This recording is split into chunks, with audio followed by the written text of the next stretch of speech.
Salut, j'espère que vous allez bien. Aujourd'hui, on va voir comment faire du compost à la maison sans odeur. Donc ça, c'est vraiment idéal pour les personnes qui, comme moi, vivent dans un appartement ou dans une maison qui n'a pas forcément un petit jardin.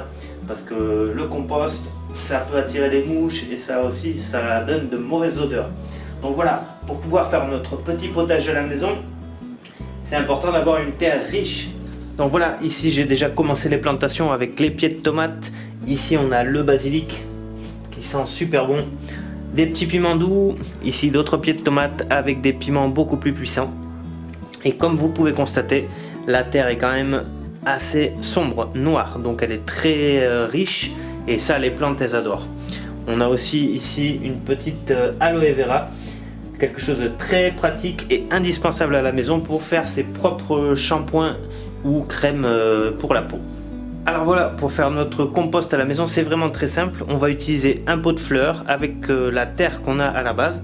Donc ça peut être de la terre préparée achetée en supermarché ou de la terre que vous avez récupérée par là et que vous voulez enrichir.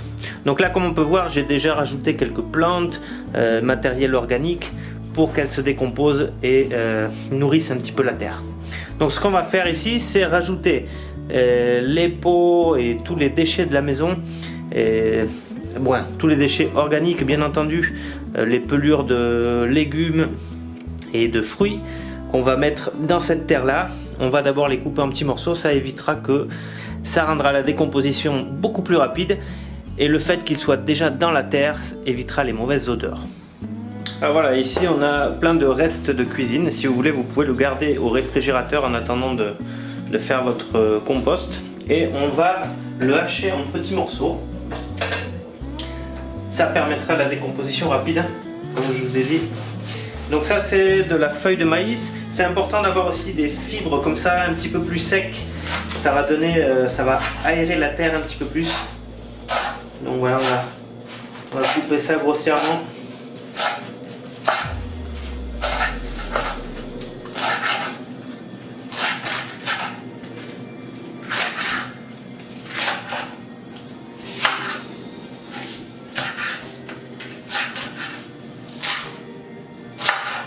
On va éviter de mettre les trognons comme ça parce que ça va mettre beaucoup de temps à se décomposer dans notre terre.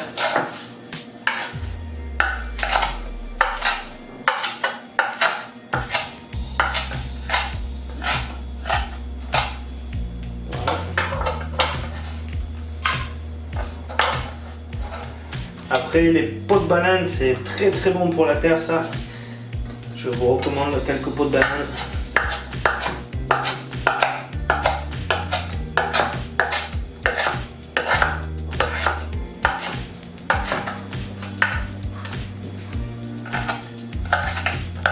Si vous avez, vous pouvez mettre aussi de la peau d'orange. La peau d'orange, c'est vraiment très bon pour la terre.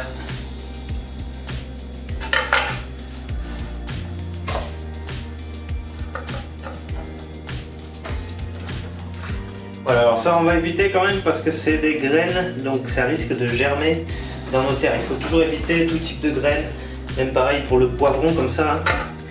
On va éviter de mettre les morceaux avec les graines, sinon on va avoir des plantes qu'on n'a pas forcément envie dans les pots après.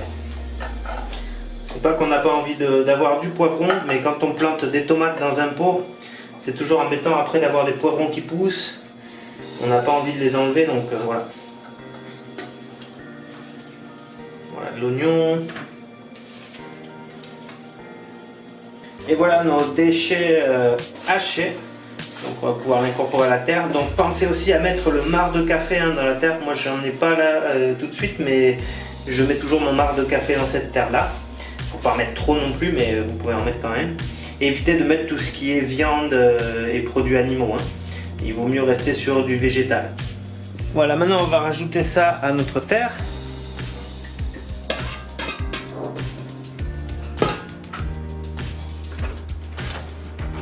Et avec un bâton, on va essayer de retourner en tirant du fond. Faut pas que ce soit trop tassé comme terre, ça doit respirer un petit peu. S'il y a trop de légumes humides, ça va avoir tendance à pourrir. C'est pour ça qu'il faut quand même de la matière un petit peu fibreuse comme celle-là pour permettre d'aérer un petit peu notre compost. et qu'ils ne soient pas et qu'ils ne pourrissent pas. Voilà, donc là je pourrais éventuellement en rajouter un petit peu plus plus tard, un autre jour.